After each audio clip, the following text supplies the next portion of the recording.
In today's video, I'm going to teach you how to export layers in Affinity Designer. First, launch Affinity Designer on your computer and open the document you're working on. If you're starting from scratch, create a new document and add a few objects or layers so you can follow along. The process is the same on both Mac and Windows, so don't worry about what system you're using. On the right side of the workspace, look for the Layers panel. This panel shows every element in your document stacked from top to bottom. If you don't see it, make sure the Layers panel is visible in your workspace settings. Once it's visible, this is where you'll manage what you want to export. Click to select the specific layer you want to export. You'll know it's selected when it's highlighted in the panel. If your artwork is organized into groups, you can expand a group and select the single layer inside it. Selecting the exact layer matters because Affinity Designer will use your selection to decide what gets exported. A quick tip, if the layer includes effects or masks, those will be included in the export too, just as they appear on your canvas.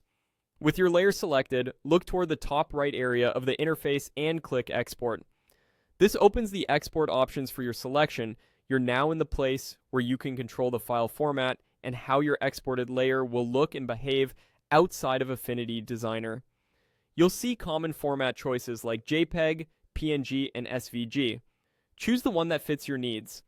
Pick JPEG if you're exporting a photo or a layer where you don't need transparency and you want a smaller file size. Use PNG when you need a crisp raster image with transparency like icons or UI elements. Select SVG if the layer is vector-based and you want it to stay scalable for the web or other design apps.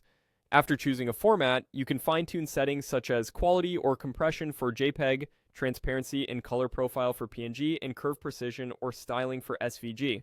If you're unsure, the defaults are often a safe place to start. When everything looks good, click Export. You'll be prompted to choose a save location and file name. Pick a clear name that reflects the layer's purpose to keep your project organized, then confirm to finish. Affinity Designer will generate the file based on your selected layer and settings. That's it. You've exported a single layer cleanly and efficiently. Repeat the same process for any other layers you want to export, and you'll have neatly separated assets ready to use in your projects.